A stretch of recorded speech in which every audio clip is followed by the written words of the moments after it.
Hello, everyone. Thank you all for joining me. This is Jason Bosch, and this is if we were honest. If we were honest, I'm real excited about today's show. Once again, Facebook streaming is always difficult. I'm going to keep trying during this, but I don't think Facebook streaming is going to happen. So I'm going to post a link onto Facebook for the YouTube. It's on the YouTube channel though. So, but today I want to welcome. I've got a guest by the name of John Titus, and I discovered John's YouTube channel a while back ago. He was. It wasn't that long ago, but he was talking about the coin shortage, and that was the video that helped me discover him. But I've been many of you who know me know that one of my big issues has been the monetary system, and so my background is I show documentaries on human rights, environmental issues, and all sorts of different issues. And I realize that there's something wrong here. We're continuing to go backward in spite of all the effort. I mean, look at all the money that's spent on nonprofits and NGOs, and all the effort that people put into donating their time, and yet we're not getting any further. And I've realized that a lot of these problems are actually economic in nature. And what is the engine that drives the entire economic system? Well, it's the banks. It's the money system. Literally nothing happens without first there being money for it. And we think of money as being, something of nature. It's a representation of the exchanges, of the market exchanges that we're doing for one another. And I started studying it, and I realized that that's actually not the case.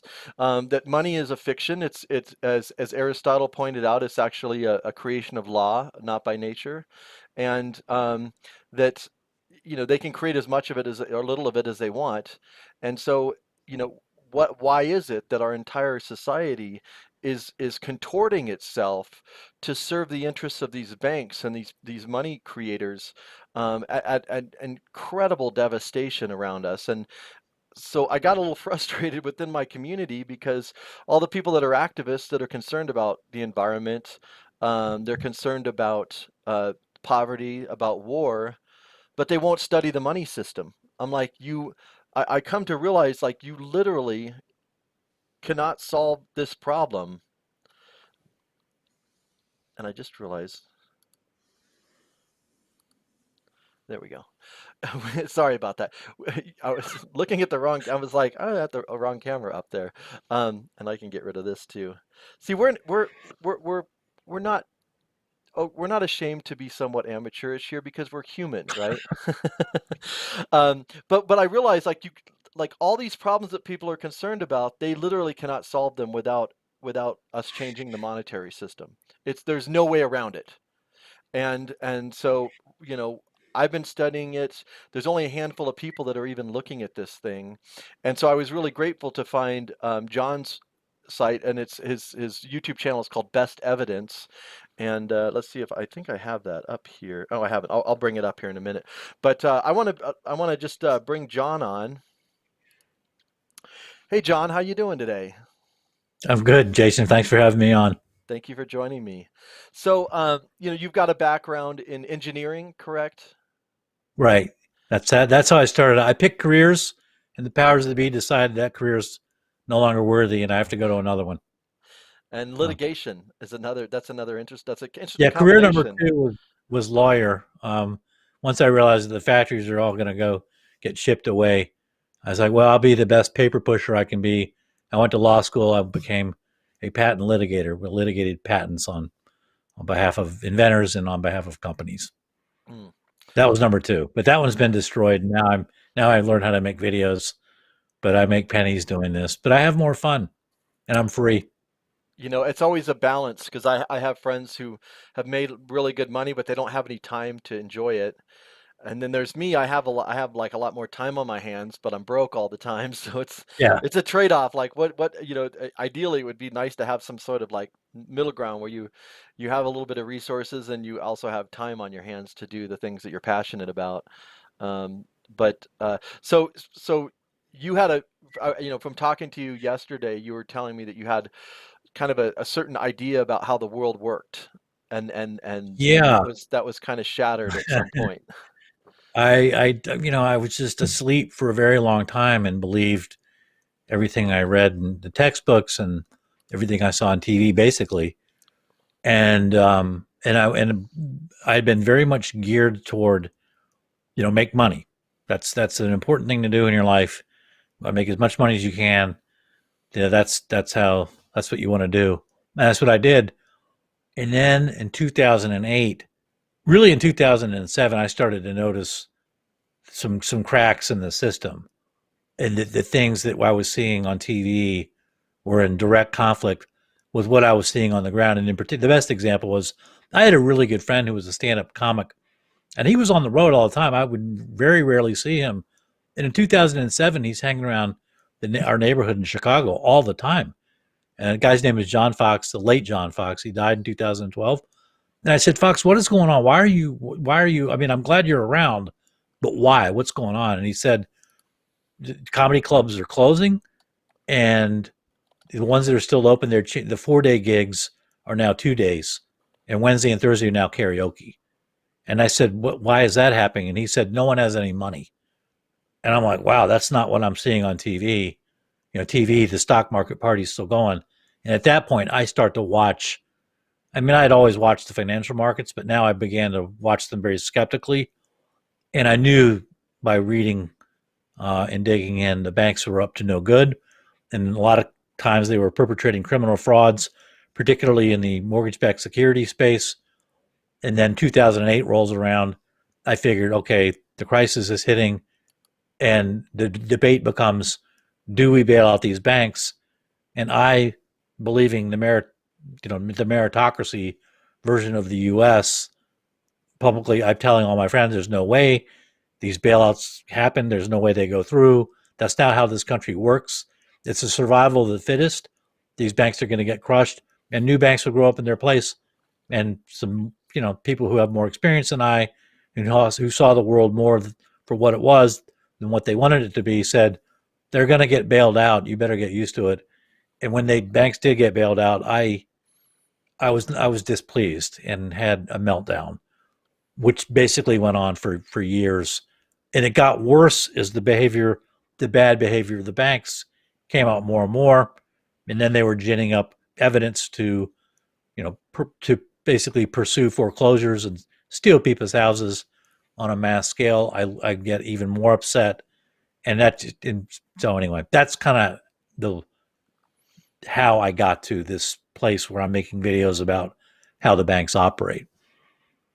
I suppose there's one other thing I should mention is there was a PBS program in early 2013 called The Untouchables by Martin Smith, and it talked about why the Department of Justice is not prosecuting banks. And the short answer there is the reason the DOJ, the Department of Justice, was not prosecuting criminal enterprises was that the DOJ was not investigating them.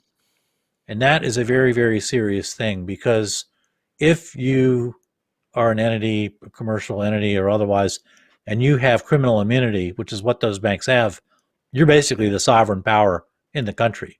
The President of the United States does not have criminal immunity. He might have it temporarily in office. That issue has never been litigated, but the banks have it. They have it in real time, and they have it forever.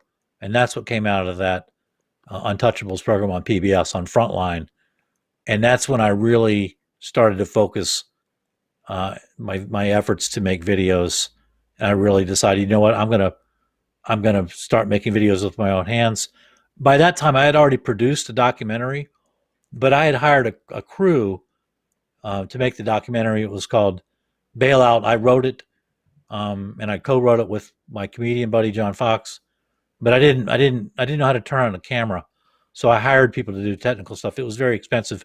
Financially, it was a disaster for me, but it whet my appetite, and it set the course where once you draw that line in the sand, there's really no turning back for a lot of different reasons. And so that was really if there was a point where you could say you've crossed the point of no return, that documentary Bailout was it. And that came out at the end of 2012. So that's sort of the long and short of how I went from regular middle class guy to, we need to change this system, because there is something so fundamentally wrong and borderline evil about it that we just can't go on like this. Yeah, actually, someone on YouTube is actually asking how they can get their hands on a copy of that film, You Bailout. can't. You can't. I entered into a sort of not a bad deal, but anyway, for a while it was available on Amazon. It no longer is, which is good. Eventually, I'm going to sell it off just right off my YouTube channel because I've got a lot of cardboard boxes full of the full of DVDs. But I just haven't gotten around to it yet. They're not in my possession right now. I'm not in Well, any rush to anyway. It's not. When I look back and I look at that film, um, it's with very mixed emotions that I see it. mm. In one sense, I'm proud that I took that step and I fell on my face. That was something that I needed to do. But on the other hand, it's not the kind of film that I would stand behind right now. Yeah, yeah. I cringe at looking at some of my old videos that I've made, and I'm Yeah, sure I'll cringe at the stuff I'm making now. So it's a process. We're constantly learning. But I guess that's the way you go through it. So on the monetary system, I kind of wanted to. I know a lot of the people that are watching the show. I know there's a few people that are watching it that understand about the monetary system. But do you want to give me kind of a quick primer for someone who doesn't really know what doesn't understand how the monetary system works or why it's important? Like, why should I pay my attention to what the Federal Reserve is up to or what yeah, Bank of International Settlements is doing? How does that affect my life? So, do you want to give kind of a quick, like maybe an elevator, like kind of pitch to like, this is what it is, and this is why it matters. sure. Okay, so let's go back to the Untouchables in that episode where I discovered well the banks have criminal immunity. Once I settled down and I have I kind of cooled down over that, I started asking myself, well, is that a cause or is that an effect? I mean, the banks just didn't get criminal immunity overnight. They must have had some predicate power, before they got immunity that gave them this leg up and this gives them this tremendous advantage. And I looked and looked and I researched, and it comes down to the banks, for the most part, issue our money supply. And that issuing money is a sovereign function. It's right in the Constitution. It's in Article 1, congressional powers. It's really, Congress and the Treasury should be issuing money. And every state, like the quote you used at the beginning, Aristotle said, money exists by law, not by nature. And that's right. And so money is really, it's a legal institution, first and foremost. And so if you look in the U.S., there are three entities that issue money. One is the U.S. Treasury, and that's the proper one, but it only issues coins. Um, the other issuer, the second biggest issuer, is the Federal Reserve, and the Federal Reserve, the Federal Reserve. People think of it as a monolithic entity. It's really 12 regional banks, and they're all private. The biggest one of which is the New York Fed. And the regional Federal Reserve banks are private. They issue two forms of money. They issue Federal Reserve notes, which is cash, and they issue what's called reserves, which is digital, but they don't issue either one um, without strings attached. There's debt attached to that. In other words, the U.S. as an entity, the U.S. government has to borrow, let's say $1 billion and present the $1 billion bond, the IOU, to the Federal Reserve in exchange for, say, $1 billion in Federal Reserve notes. So even though you look at a Federal Reserve, you look at a $20 bill and say, well, there's no debt attached to that. Well, there is. It's just you're not seeing it because the note itself is the liability side of the debt, whereas the bond that you don't see, that's the asset side of the debt. But then that's the Federal Reserve is the second issuer of money in the U.S. The third and largest, far and away the largest issuer of money in the U.S. is commercial banks, and they issue bank money. So you've got money in the bank, I've got money in the bank. All of that money is digital, and all of it is sourced in loans. And you might say, well, I didn't borrow my money in the bank. I've got $1,000 in the bank. I didn't borrow that money. And that may well be true, but it's sourced, it originated from a loan somewhere along the line. And the problem with that system, where you have 99.99% of your money, basically everything but coins, is debt. Our money system is debt based. Um, the problem with that is that the banks can call in those loans and they have the power to shrink the money supply at will. And there's periods of history, U.S. history, where the banks do exactly that. They shrink the money supply, they tighten up on it. It caused the Great Depression of 1929, caused the Great Depression of 1920, caused the Panic of 1907. You can trace them all back, and that's exactly what happened.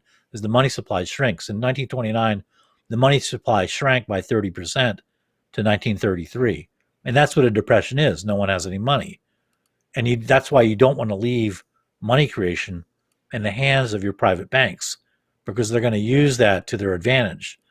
And it's like I say, it's a sovereign power. The power of creating money properly belongs to we the people, not to private banks. But such is our system, and it's given the banks the power to basically, if you look at 2008 and the bailouts, how did that happen? It's the banks have the power to issue money, and they can just put a gun to their head and say, "Go ahead, don't bail us out. See what happens." Because if you look at the four largest banks at that time, it's J.P. Morgan Chase, Citigroup, Wells Fargo, and Bank of America. Those four banks held something like 40% of the money supply. Well, the Great Depression, as I just told you, was a contraction of 30%. So just with four banks, you had the ability to contract the money supply to a greater degree than you did in the 1929 Depression. And that took 9,000 banks failing to contract the money supply. And that's why the banks, that's really what makes them the sovereign power. So if you look through history, you'll see an argument, not really an argument, but a seesaw of which power is greater, which sovereign power is greater. Do you want guns or do you want money? The Machiavelli took the point of view that it was really not, there weren't guns. The word he used was steel. You want steel and army. You don't, because they can take the money. But later thinkers like Thomas Jefferson, and a lot of other people afterwards said, it's the banks have a lot more power. They have more power than standing armies, and that's why, because they can yank you around like Dodo the dog with the flick of a switch, or the flick of a pen back then. But they have tremendous power, and it doesn't belong in their hands. It belongs in the hands of the people, and until we get that back, we're in a bad way. Yeah. And it's also like it's kind of a dry topic when you start studying money and banking. I mean, even like the videos you put, which you've got a lot of great information, but it also takes like a little bit of patience to like, okay, I need to like, okay, the figuring out how the ledgers work and everything like that. But what would you say to people like that you know why they should care about this, like how it affects their life? Well, because if you think about the debt-based monetary system, let's just take $1,000 loan. I'll just use a small example and sort of build out from that. You go to a bank and you get a loan for $1,000. So the way that works is the bank, it doesn't go to a vault and get that money. It just enters a $1,000 computer entry basically in a spreadsheet and just types $1,000. That's it, and deposits that in your account. You can now draw on that, and that's the liability side of the bank. The asset side of that loan is you signed a note, in all likelihood, a promissory note to pay that money back, to pay the $1,000 back, and to pay it back with interest. And I'm going to use an unrealistic example a little bit and just say it's 10% interest so it's easy to compute. And so at the end of the year, you owe $1,100. Now, from the outset, that where the $1,000 of principal is, because you had that. You had that in your account at one time. You know that the principal exists somewhere. It may be in someone else's hands, but the principal is out there somewhere. The problem is the $100 of interest does not exist. And so you have one of two choices at the end of the year. You can either get the principal from somebody else, get the $100 interest from somebody else, and to saw into their principal and create an even bigger problem for them, or you can re-up that loan. Meaning you can sign another loan agreement, maybe for $1,100 or whatever. And so this process continues. And so there's always a shortage of money. And so you set up a system of musical chairs. And the problem with this system is that it creates artificial shortages, it creates artificial scarcity, and it creates artificial competition that doesn't need to be there because we basically don't have enough money because there isn't enough money to pay for everything. We as a society can't consume, just to give you one example, we can't consume 100% of our own output. And so as a result of that, you now have to have advertising to position products because if you just leave things as they are and banks are raking out the interest, there's going to be a lot of products that don't get off the shelves. And so right away you have advertising and right away you have waste just off the bat. And so you have this system of you need more and more and more and more. And so you need bigger and bigger and bigger debts. And so you tend to have these enterprises that are very good at generating large piles of debt. For example, war is a great way to generate huge piles of debt. And if you look back through history, what you will find is that almost immediately upon the creation of a central bank, you will find wars. The Federal Reserve was created in 1913, and the U.S. is almost immediately. I mean, it just takes a few short years, is into World War One. And so the consequence of having a debt-based monetary system, the consequences are they're almost unfathomable in their reach. They're everywhere. And I think it helps to understand that a lot of times things that it looks like a political issue, it really isn't left versus right. The real fundamental issue is always it's we the people versus the money creators. Yeah, and it's like there's a quote. I think it was Henry David Thoreau said, there are thousands slashing at the branches for every one, targeting the root. And that really is what's happening is we're dealing with all these problems that are actually downstream from a design. It's a design issue, problem with the, Right. and I would say deliberate, but let's just say they had good intentions, which, whatever. It's a bad system. I can, if somebody studies it and says you literally cannot solve these problems within this framework, and it demands infinite growth. It creates things like planned obsolescence, which is a completely insane thing. The idea that you're going to have a system where you take up Right. resources. I mean, I use cables. I can't even tell you how many like. Oh, I got to buy a new proprietary Right. cable. It's all to serve capital. It's not serving humanity, and so we're serving this legal fiction at great cost. Right. And that's a fundamental issue is that you're working for money instead of money working for you. And it shouldn't be that way. Yeah, absolutely.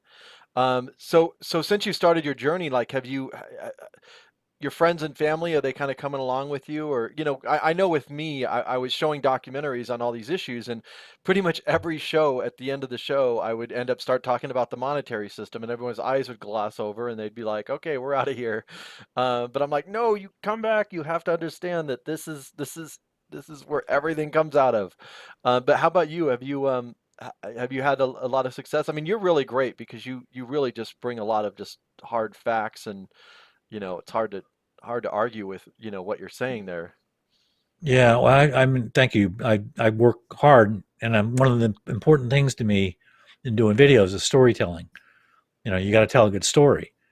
And that's something that I work on. I'm okay at it. I try to get better at it.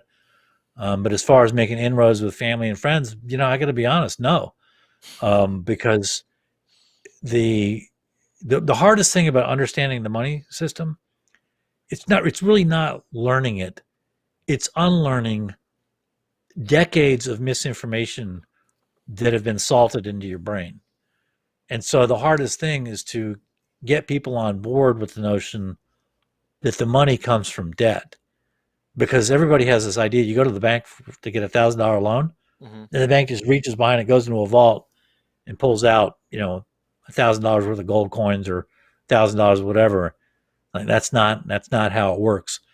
There was a British monetary historian named Lloyd Mintz back in the 19th century, and he looked at it. He looked at the monetary system, studying it, and this reserved Englishman says this is the work of the devil. It's that nefarious and that complex. It is a very difficult thing to wrap your hands around. Now, once you see it, then you're like, holy cow, I can't believe this. This is the problems are all right here. But to get other people up to speed, that's a challenge of a lifetime. I don't necessarily think I'm going to get through to people. That's not really my goal. My goal is we're going to crash and burn. And when it crashes and burns, my hope is that someone sifting through the rubble will find my videos and go, "Oh, this is what went wrong." Let's not That's make the that only thing I mistake can do. again. Yeah, let's not do that. It's But sad that you've got such a, a pessimistic outlook, but I mean the reality is the reality, you know. Um, well, the other thing, what reminded me of it was your Thoreau quote. Is that back in the day there were writers and politicians who understood mm, monetary issues. They understood them well. You know, Alexander Pope wrote about them. Thoreau. I mean, regular writers wrote. They understood what was going on, and presidents, wrote about it. Van Buren understood for sure.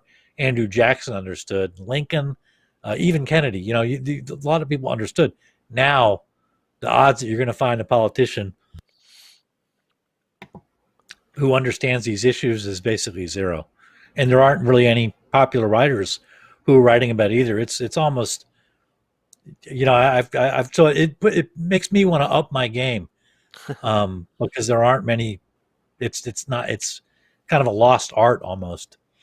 yeah, and it's one of those things where it, it you can't look at the world in the same way once you understand it. Like all of these arguments from the left or the right about taxation or distribution or whatever, it's like you're talking about money that they can literally create out of thin air. They could create 100 million trillion dollars tomorrow. I mean, it's totally Right, it means a different thing to us than it means to them. We think right. of it as a medium of exchange. And primarily, but to them, it's a tool for social control. I think about war and armies. Like you, you would not be able to. Um, how successful would they be if they had to have a had to have volunteer armies? And even with people like people talk about oh look at the fundamentalists in the Middle East. It's like no, these people are all paid mercenaries. Like for the most part, Right, like they're not true right, believers. Take away the money and find out how many fighters you still have. Like this is all right. it's all a construct. And I always think about I've told the story before, but there's a documentary called The Diamond Empire that's based on a book, which I haven't read the book, but they were talking about how Cecil Rhodes, they had Rhodesia in South Africa, and they needed workers for the mines, and they were trying to get the local people to work in the mines, but they're like not interested. No thanks, we're good. So they created a government and they implemented a taxation system using money, of course, that the people don't have access to. So now they need this money, and it was a way to get the people to start working in the mines. And people don't think that there'd be a connection between those things, but there clearly is a connection. It's not an accident that the Federal Reserve was created right before World War II, or the Bank of England. There's always these banking systems are always directly connected to war. Um, what are your thoughts Yeah, on for that? big time. Well, yeah. I mean, it was the Federal Reserve was right before World War One, and there's pretty good evidence that that was one of the principal reasons to do that. You really needed this. You needed a centralized monetary power to prosecute a war and to control an economy. And the way to control the economy is through the central bank. And it was the same thing with England. The Bank of England was started in 1694, and right away these things start to happen. You have the South Sea bubble happens right afterwards. England goes on a tear with wars because you need giant piles of debt to sustain this monetary system, increasingly huge piles of debt to sustain the monetary system. And wars are a great way to do that. Back to the political thing, it's amazing. If you look at left-right top politics just in the U.S., you'll rarely, hardly ever find anybody who doesn't support the private issuance of money. In other words, people always come back around to, yeah, we do need a debt-based monetary system, and it needs to be privately controlled. I mean, what political party stands behind, well, no, we should have the Treasury issue the money and there should be no debt attached to it? There's not a political party in the landscape anywhere that's for that, and that's what we need. We need a system that's not debt based, in a monetary system where you don't have private bankers who can contract the money supply overnight or expand it overnight and create inflation. So it is. You're right. It's a tremendous means of social control, because really you can create money out of thin air and you can create as much as you want. And so if you sort of localize an example, you see somebody working their whole lives to build a business. Let's say it's a poster business, something pretty simple. A Main Street business, and it grows and it gets bigger. They spend their whole lives doing this. Maybe the business gets up to be worth $10 million. Somebody comes along, somebody who's got Wall Street connections or commercial bank connections. They see that business, they can buy you out, because all they can just, they can borrow as much money as they need. $10 million is nothing to them. They can borrow $100 million, because they can create $100 million out of thin air just with some guy's promissory note. And they can go in and buy that business out, or they can install competitors there. I mean, it's a tremendous means of social control. And it is absolutely the thing that gets me probably more than anything else is it's so contrary to the rule of law. You have two choices of governance. You can either have law at the top, or you can have basically, a committee, a man at the top, like a mob boss. Those are your two choices. It's a Jeffersonian expression. It's you can be a nation of laws, or you can be a nation of men. And so if you have a nation of law, laws at the top, and nobody has any special privileges. Nobody is above the law's reach, and no one's beneath its protection. And that's the rule of law. And when you have a monetary system where there's a tiny group of people that can create money out of thin air and lend it out at interest on the one hand, and on the other hand, there's everybody else, you just set up a system of kings. And that's our system. It's a system of commercial banks. That's what makes them really the only true sovereign power in the U.S. Everything else is window dressing. And you're just shadow boxing with everything else. And it's not just companies that can be taken over, but entire governments.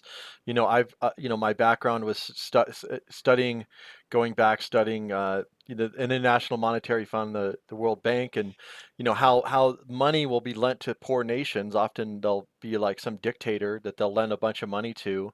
The dictator will waste a bunch of it, or spend it on development, which is actually just serving the corporations that are there to extract half the time. And then the country doesn't have the money to pay to pay the loan back, and then they Right. can come in and say, hey, well, you know you can't pay us back, even though they know they were never going to be able to pay it back.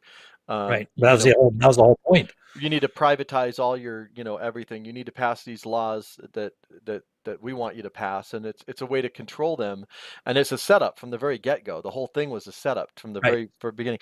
There's Right. a there was a documentary, and I actually pulled a little clip out of it. I should go find it, but it was on the what happened in Greece more recently. I Mm-hmm. think it might be called Debtocracy, is the documentary. But there was an I interesting know that. piece in there where they were talking about when the U.S. in like 1897 or somewhere around there, the U.S. took over Cuba, and that Cuba had a whole bunch of debt, and some American academic came up with the concept of odious debt, and the idea was that this debt was not created by the people, and therefore it's not owed by the people. Of course, the people have nothing to do with it anyways, because the U.S. just didn't Right. want to pay it. That was the U.S. was taking this asset, Cuba, and they didn't want to pay the debt, so they came up with this concept of odious debt, which I think should be revived actually, because I Love it. think that I love it. the debt that we owe these banks is all odious. It's illegitimate. Yeah, To go back to your example of, sorry about that, to go back to your example of, um, lending money to countries like that. There's a whole book on that by a guy named John Perkins. The book is called Confessions of an Economic Hitman. And he was part of that structure. He's like, I worked for basically an NGO, and we would go down there. And the way it worked is you go down to, a country, let's say in Central America, and you really liked their resources. They had a lot of great resources, and you wanted to take them over. So how do they do that? Well, you go to some kind of, like you said, corrupt leaders, and you say, hey, you know, if you presented a business plan, you'd have to dress up this business plan pretty well. But if you had this great business plan for what you would do with all these waterfalls in these rainforests, and you could do all these magical things and just presented this business plan, you could get a loan for $400 million. You know, you have to promise to pay it back. And of course, the notion the whole time is we want to take over the waterfalls and the rainforests. We want to use those things ourselves. We know you're not going to be able to pay back a $400 million loan. Go ahead and sign the piece of paper. And of course, the loan is securitized, right? It's collateralized. The collateral is the resources that you're after. They sign the loan agreement in Central America, and 3 years later they can't pay the debt back. Maybe they re-up, they renegotiate a loan agreement. They maybe the lenders bargain for even more collateral, and ultimately there's a default. And when there's a default, the bankers come in and they take the collateral. And that's another way to take over the poster business. You don't even need a competitor. You just go lend the money to the poster business itself. You dangle all sorts of cash and incentives in front of them and hope they bite. And if they do, you make sure they're going to, the bank knows. The banks always know. You got to remember this. The banks always know more than the lender whether the lender is going to be able to pay that money back, right? So because they not only know about you and your background, they also know about everybody in your demographic. So the banks are always, they got a good idea of whether you're going to pay that money back. And when they make the loan, what makes it so bitter to me is it's not their money. They're creating that money out of thin air, which is a sovereign privilege. That's an act that only a sovereign nation should be able to do. But we put it into the hands of private bankers. And this is what you get. You get the takeover of Central America countries. You get to take over the postage business, or my poster example business, and they just have more and more power like that. But they're getting that power. That power is leveraged from, in the U.S. from a power that is set forth in the U.S. Constitution. So Yeah, and I also think that like right now it's coming to a head because it appears that there's an effort to just grab everything up right now yeah, using the system. I mean, right. I know you just did a video about the Federal Reserve and how they're pumping money into basically the stock market. And there's a great video on your. I'll bring up your YouTube channel. Uh, so your YouTube channel is Best Evidence is the channel if you guys want to check it out. He's got some great, but this latest video is really good where he talks about how the Federal Reserve is basically just pumping money into the stock market.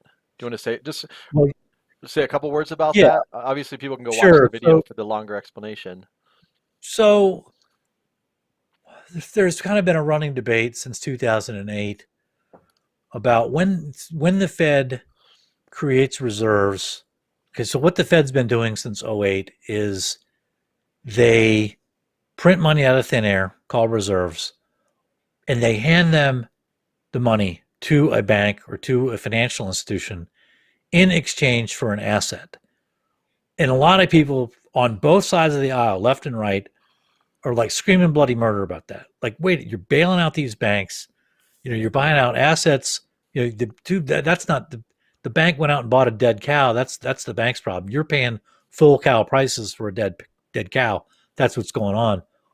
So there's been a lot of screaming about that and about how you're creating so much money, the Federal Reserve is, that there's been grave concerns about, well, isn't the creation of all those, hundreds of billions of dollars and trillions of dollars, isn't that going to create inflation? And other people have said, isn't that a way just really to let the banks invest that money in the stock market, and so they can get more money. They're trading a bad debt for cash and then turning around putting the cash into the stock market. And the answer to those concerns, to the inflation concern on the one hand and to the stock market pump scheme on the other hand, has been the same by the defenders of the Federal Reserve and by the Federal Reserve itself. And the answer is no, no. The reserves, that money, the digital money, the reserves that the Fed's creating is in a different circuit than the bank money and the regular economy. So you don't need to worry about any leakage of reserves out into the economy. The things you were worried about, reserves leaking out either into higher consumer good prices or into the stock market. That actually cannot happen. And so I come along with this video, which I just released, I think, last Wednesday, and say, well, actually, when you create $1 trillion in reserves, that's not the end of the story. Because when you were buying assets from a non-bank financial company, you know good and well, Federal Reserve, that that company is turning around and getting money from the commercial banks. And I can sort of walk through an explanation for why it is that you can't just create $1 trillion. The $1 trillion is just kind of a cutout in a way, and that a second $1 trillion has to be created right behind the first $1 trillion of reserves. And it's that second wave, that's that second creation of $1 trillion. That's what's getting into the stock market. And I walk through that whole thing. And that's really what that video is about. But again, it gets back to, the rule of law, and well, why is it that um, the Fed is helping out certain companies, let's say CalPERS or a pension fund or a money market mutual fund or a bank or whoever. You're helping out some people in the economy, but you're not helping out everybody. Again, it gets back to the notion of there's no rule of law. It's whoever's running the Federal Reserve, it's private banks that are picking winners and losers. And so that's why you're seeing Elon Musk and Warren Buffett, well, not Warren Buffett so much, but Bill Gates and these people, they're getting richer and richer and richer during the pandemic, while the middle class, the lower class is getting poorer and poorer and poorer. That's by design. That's what the Fed is doing. Yeah. Um, and so a couple of people asked about here on they were talking about how the Green Party is promoting the Green New Deal, and that has a monetary aspect to it, which is to be the public banking. And I know there's another thing out there called MMT, and I would like to address this because I think I actually had this idea, which I really should do. I want to make a video called Mapping Monetary Reform, because when someone comes into this, like I did, when I got involved with monetary issues probably around 2005. I started to really study it, and it was kind of hard to navigate. Like, okay, who's who? There's different people that have different ideological foundations to their views, and also have different degrees of attachment to the system versus someone that's just like me, who's like, no, this is all bad, and we need to start with something totally new. And so Yeah. people are always wanting to build, and I see the pragmatism. They want to build off of what's already there. But when what's there is so rotten, I don't see that there's any building off of it. Um, Right. so I've been to the public, I know Alan Brown, and I've been to the two public banking conferences. And I've been following that movement for a long time. I've actually been in part of the public banking issue here in Colorado.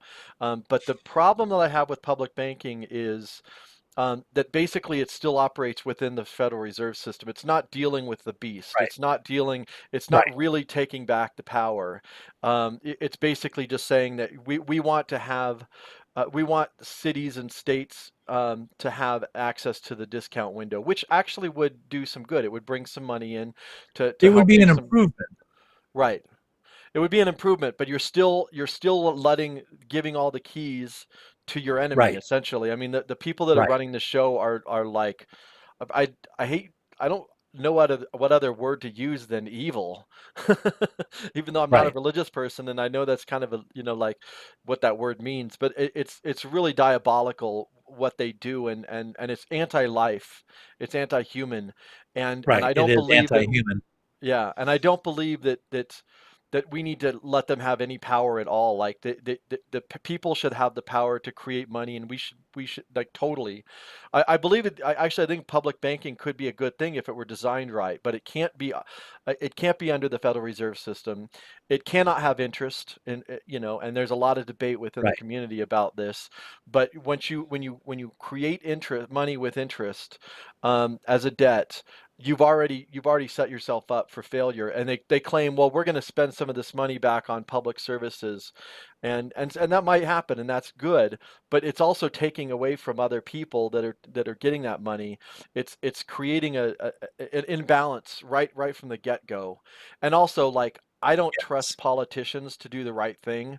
So whatever system we set up, I want to set up with a a fail safe, some sort of, there's no way that they can actually screw you sort of setup, you know. And then the other thing is MMT. And then, oh, the other thing is the gold standard. There's a lot of people that think, oh, if we could just go back to the gold standard, and I'm like, well, we kind of had a Right. Great Depression under the gold standard. I don't know how that all Right. worked.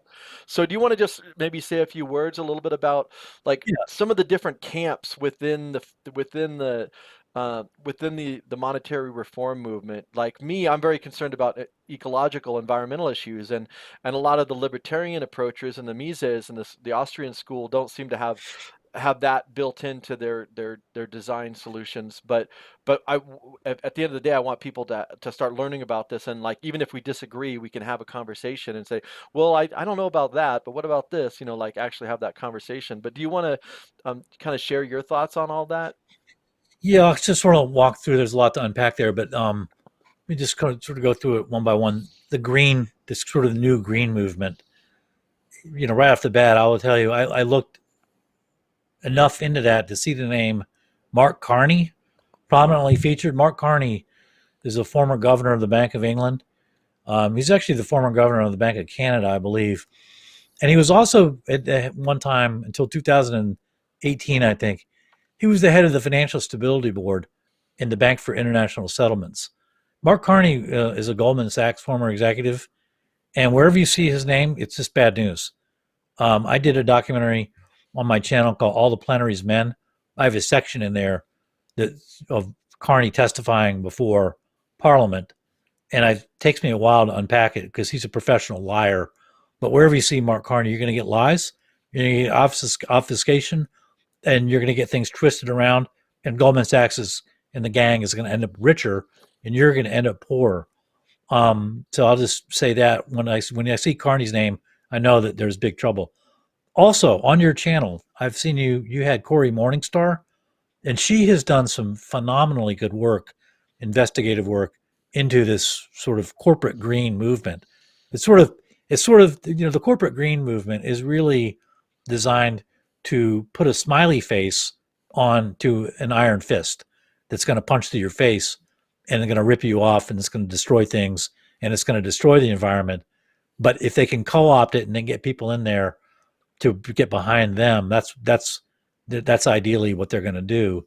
And Corey Morningstar has done some really good work on exposing that. Let's go to MMT, modern monetary theory. MMT is a wolf in sheep's clothing.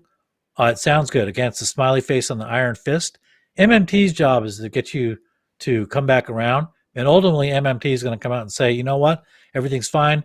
It's fine having private bankers issue debt based money. There's really no way around that. It's just the best system there is. It may not be perfect, but it's the best thing we got. And that's my read on MMT. It's sort of like, debt jubilee. It's like, well, why would, yeah, debt jubilee is nice and that's a good idea and all, but you really shouldn't need a jubilee at all if you had a real monetary system. MMT, one of their central teaching is debt is money and money is debt, and it always has been that way. And it's like, no, money is not debt and debt is not money. They are not the same. They are different. We use money to pay off debts. Money, a big difference between money and debt based money is that banks love debt based money because they can contract the money supply. When they expand the money supply, money doesn't die. Real money doesn't die like that. You can't just shrink it overnight. You can't just shrink the money supply 30% like they did in the Great Depression. So I would be very careful of MMT, just for the teaching that debt is money and money is debt. That's a bunch of nonsense. Legally, that's wrong as a matter of law. Money is not debt, and debt is not money, and that's just the end of the story. So you've broken your ankles in the starting gate with that notion. The Austrians and the gold movement, like you say, gold has really led to the depression. And the problem, it sounds good because it's like it's honest money. You can't print gold. There's only so much gold, and so there's a superficial appeal to it. Well, and we don't even But know how almost much gold there is in the world, actually. that's one problem. Another problem is that almost immediately. Let's say I'm the goldsmith, right? eventually what happens is people come into the bank almost instantaneously, and they're going to be like, well, I don't want to carry around the gold. I'd rather carry around pieces of paper. I'd rather carry around the claims because they're easier. As long as I know I can redeem my claim check, sort of like I can redeem it at the restaurant to get my coat back, everything's going to be cool. And immediately what happens is the goldsmith, whoever's holding the gold, issues more claims than there is gold. And that means they're issuing money. And so almost instantaneously, you're back to a debt-based monetary system because the gold issuer who's going to issue those claims, he's not going to issue them for free. He's going to charge interest. So you're back to square one. And in fact, one of the reasons that the gold-based system we had until 1934 in the U.S. it was in place when we had a depression. One of the things the bankers love about a gold-based system is if gold is functioning as your reserves, then you can control the amount of money in society simply in the U.S. simply by shipping gold overseas and selling it to foreign owners. And then your reserve base shrinks because the gold's now out of the country. And because your reserve base shrinks, now you've got to shrink bank money. And so that's really not an answer either. So what you ultimately need is a system where real money is issued by the U.S. government. And I hear what you're saying. But you want a fail safe from politicians. There's no perfect system. And I'm here to tell you that a choice between corrupt politicians operating within the U.S. government or corrupt bankers operating in secrecy and not subject to Freedom of Information Act requests, that's an easy choice. I'll take the one that has to answer a FOIA request any old day of the week. So that's Yeah, sort of my 2 minute around the world yeah. summary of the various monetary movements. You Well, I got don't to even think we think have to be through. stuck in those two choices either. I mean, I think that we could come up with Yeah, right. solutions. I mean, human beings are smart if we can put our mind we can we can do a lot of really brilliant things, if we put our mind to it. And I think we can solve this problem as well. Really understanding all the dynamics of it and all the challenges to it, you know. Yeah. And there are a lot of thoughtful people have put out a lot of good proposals on how to do exactly what you're saying, which is, you set up commissions, independent commissions through the government, but they have government oversight. But you've seen what happens with the Federal Reserve. The whole Federal Reserve system, is it public? Is it private? It's this whole shuck and jive that leaves the creation of money into private hands. But it's got this public face gloss like, well, the Federal Reserve chairman is appointed by the president and he's got Yeah. to be confirmed by the Senate. It's like, yeah, but he's not sitting on the top of And the any bank president that's can't issuing just money. appoint anybody. From what I understand, Right. the president can only appoint someone from within their pool of people. So it's kind of like a fraud to begin with, Yeah. anyways. Even that token thing. And I also know, like, when I can't remember which. I think it was some senator was asking about what they did with the bailout money, and they said, "Well, that's proprietary information. We don't have to Yeah. tell you." Which we know kind of what they Well, did. We know to some and extent you what they remember did. what happened there? It was really there ended up being an audit through all of that because the Federal Reserve was running all these programs, and it was a case of the left and right kind of coming together and doing good for once, which was Bernie Sanders and Ron Paul, and they got together and said, we really need to audit this. But it was also a journalist named Mark Pittman of Bloomberg who Hmm. had submitted FOIA requests to the New York Fed saying, "What's going on with these with your all these programs you've got running? Who's getting this money?" And the New York Fed wouldn't answer, and the Fed wouldn't answer, and Pittman took these guys to court, and he won his FOIA suit. So it was really politician on the left and a libertarian politician and a guy from the fourth estate. I mean, that's what it took to get an audit just to figure out who got money from the commercial paper funding facility, which was the Federal Reserve, one of their many, many bailout programs, because the Fed wouldn't tell anybody. And when it came out, they were trying to sell that program. It's like, oh, well, we need commercial paper because commercial paper is going to prop up Main Street, right? That was their big sell. That was their big pitch for TARP is like commercial paper is the linkage between Main Street and Wall Street. And then when the audit finally comes out, I think it was in 2011, the results of that audit were released. Who got the commercial paper money from the Fed. Was it Main Street? Nah, it was foreign banks. It was foreign financial institutions. It was American financial institutions like AIG, foreign banks like Dexia, and American companies like, Ford Motor Credit and GMAC. I mean, it was everybody but Main Street got money from the commercial paper funding facility, and it wasn't a small facility either. That was $800 billion. It was actually bigger than TARP, and that's why they didn't want to tell you who got the money because it was foreigners. Most of the money went overseas. It's Mhm. like, well, do you think that would happen if the Treasury is issuing money? Absolutely no way. And real quick, I just wanted to say someone on the YouTube says was brought up the point that the Green Party doesn't support MMT. I just wanted to clarify. I was just saying there's different camps. The Green Party supports Yeah, the public banking, which is also good. problematic. It does a lot, but it also doesn't go far enough, and that's really kind of the Right. point that I was making. Of all the different things out there, I actually like public banking. There's a reason why I've actually been involved with helping make videos and support it. It would do some things to help us, but I think we don't really have time to mess around anymore. I think we really need to just truly solve this problem, not just put a band-aid on it. And the Public Banking Institute is really putting a band-aid on it, and it's you know. So I wanted to say that these are the different camps out there. I wanted to kind of address that. But can you stick around for just a little bit longer? I know we've been going for about an hour here. I wanted to Yeah, go through because the reason why I wanted to bring up a lot of my channel has been focused on the World Economic Forum and the work, what they're doing, and yeah, which is huge. I mean, they've got this whole fourth industrial revolution that they've, great reset that they're proposing. But the piece of it that I want to bring in more, and which is why I wanted to have you on here, was there's which I actually think is even bigger, in terms of hierarchy, the hierarchical structure.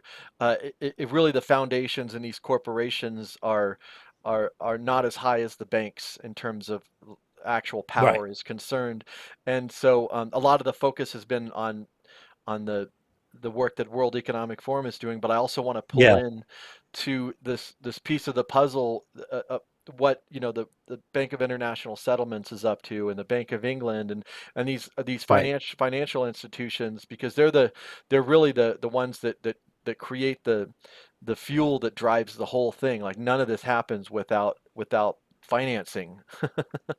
And so right. I gotten a couple clips from you of Karsten, what's his name?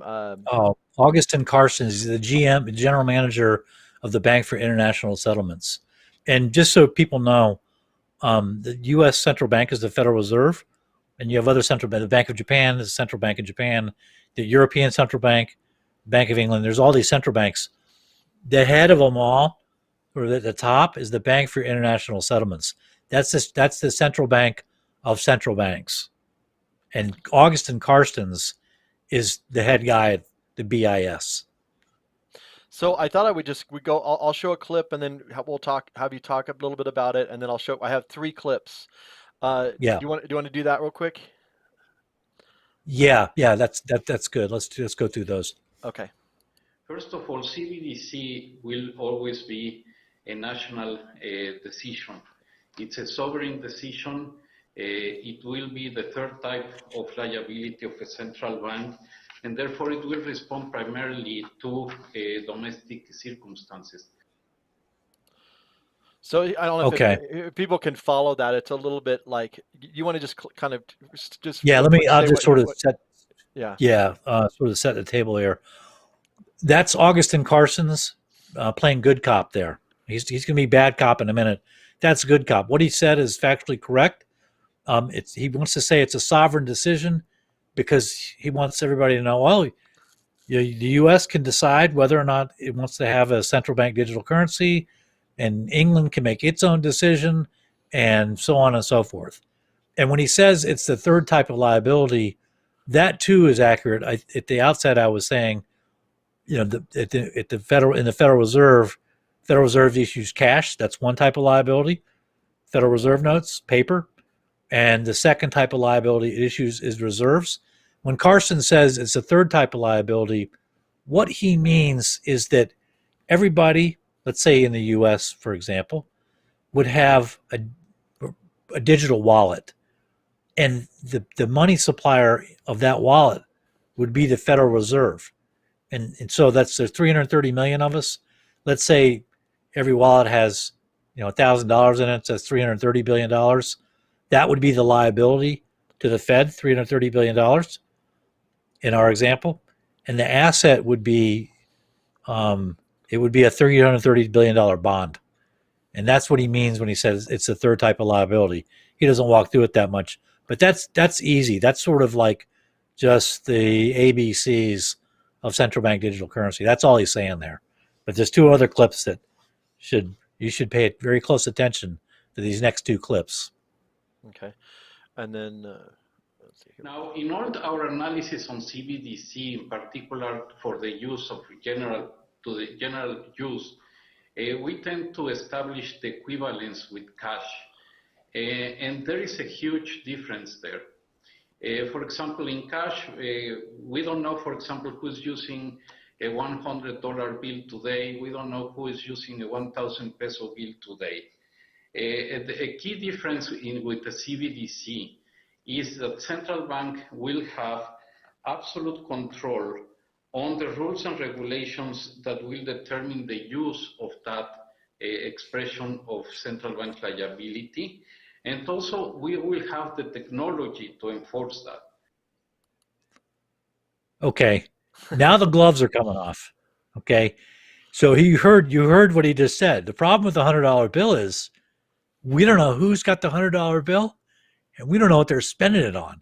So the great thing about central bank digital currencies is we'll know exactly where it is. We'll know exactly what it's being used on, and we'll have rules over what you can spend your money on, and we'll have the technology to enforce it. And Carson's is excited about this. He's like, this is a good thing.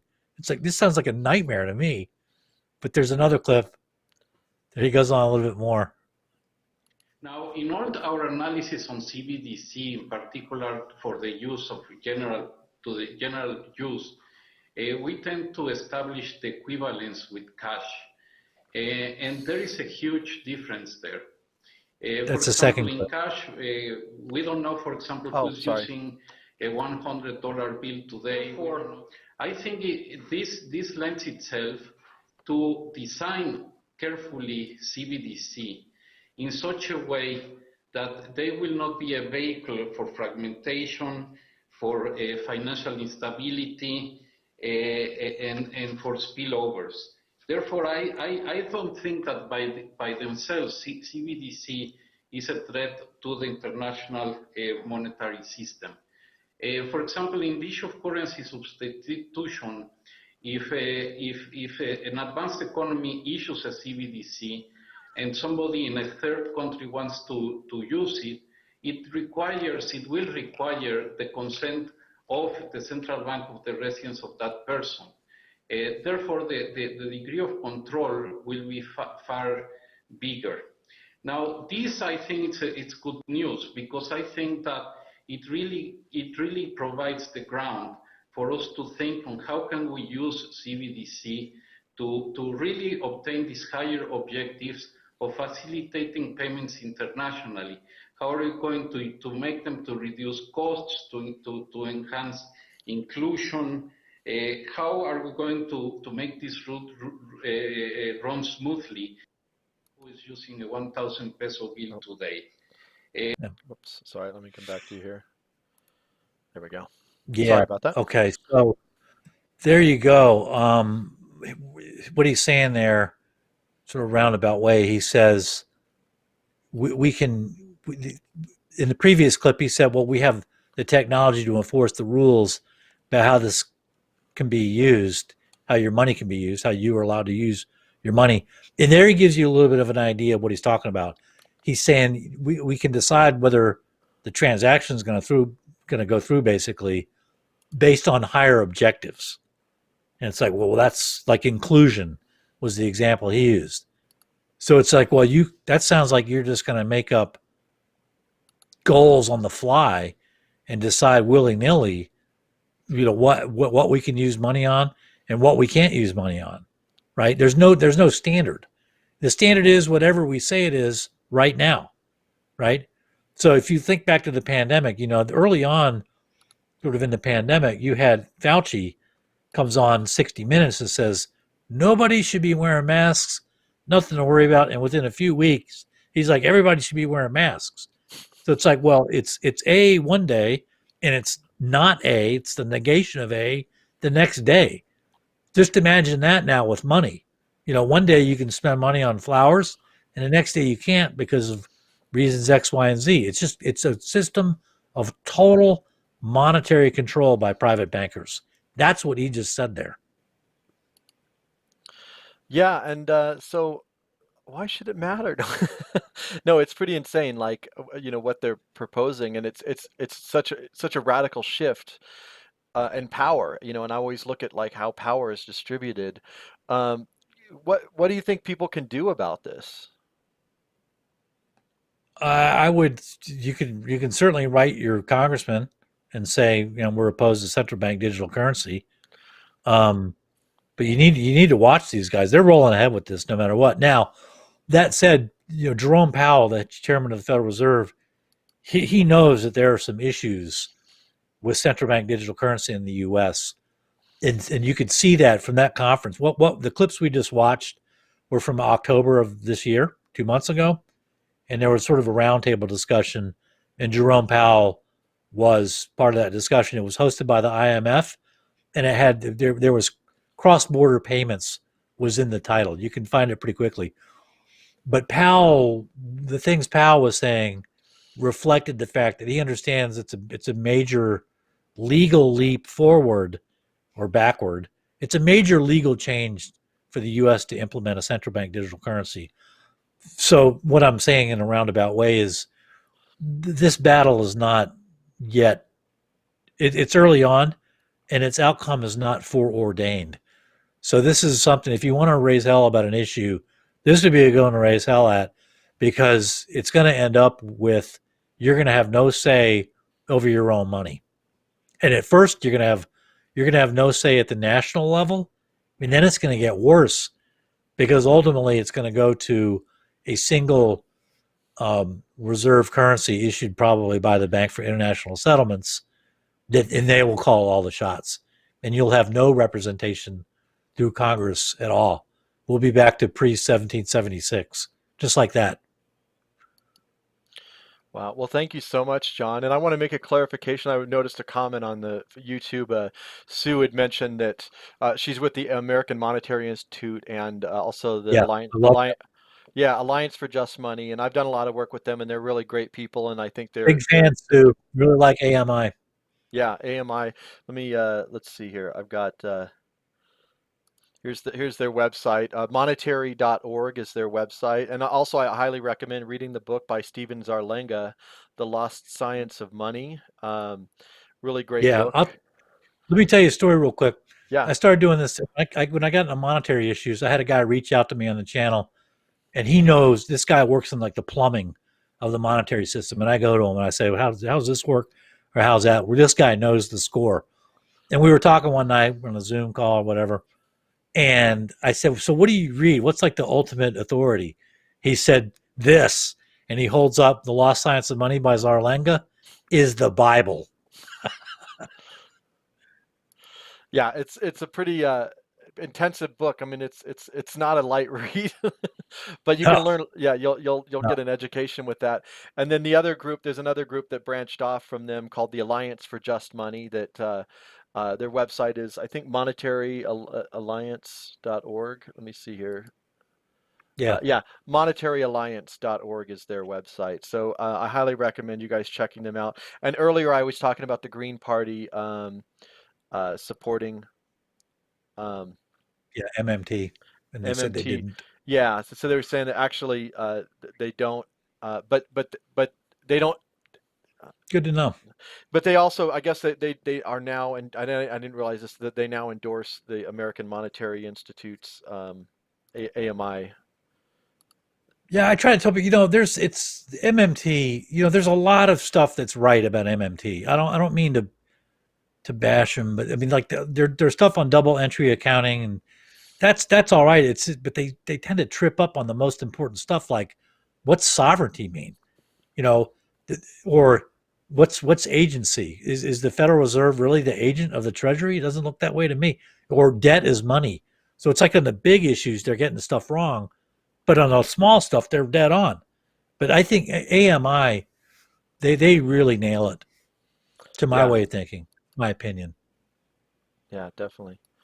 Well, and then I'll just put this back up one more time. If you can follow John's work on YouTube. Best Evidence is the name of his channel. And John, do you have any other websites or anything, or other ways people can reach you, or is it mainly just the YouTube No, channel that you're that's doing? it now. Okay. I'm Well, I'm I still learning how to make videos. I'm not good. well, I'm really grateful for you and your work, and I would love to do this again if you'd be down. That we can maybe field more. I didn't really take too many questions because this is our first show. We only we're doing a little over an hour here, Okay. but Yeah, but why don't we circle back maybe in a month or whatever. Some yeah, more stuff will definitely. happen. Yeah. Okay. Well, you think? I think Yeah, a lot a lot of changes coming. By get the it. way, back to something you had alluded to earlier, the World Economic Forum and Klaus Schwab and all these guys. Just my nutshell opinion on that Mhm. is that in a lot of ways, Klaus Schwab is so buffoonish that he's almost a cartoon character, He's a James and Bond thus, villain. yeah, he's like a Bond villain. And then it's like, well, are you serious? I mean, it's like you're waving a red flag at a bull. You want me to jump all over him. I can only assume that you are attempting to distract me from something else. And indeed, I think that's what's going on. Yeah. Well, I do think that they are implementing programs. I mean, if you look at the alignment of, I mean, Klaus Schwab, the character, I think a lot of these people that are just figureheads, Mark Zuckerberg or Klaus Schwab or whatever, they're really figureheads. They're the public face Right. of something that's going on behind the scenes. And yeah, you're right. We end up focusing on the public face and not enough on the gears that are operating the machinery. I just saw that with Trump too. Like people need to have some sort of thing that they can channel all their energy into.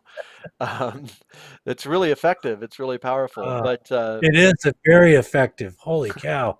yeah, but I mean, like digging into like, okay, what are the actual policies that are being pushed forward? What are the actual changes that are taking place? And I think that we need a little bit more of that, and that's what you're doing, and some of the others that I've been interviewing. So. I'm really grateful for you and thank you all for joining us. And we will see you next time. Thanks, John.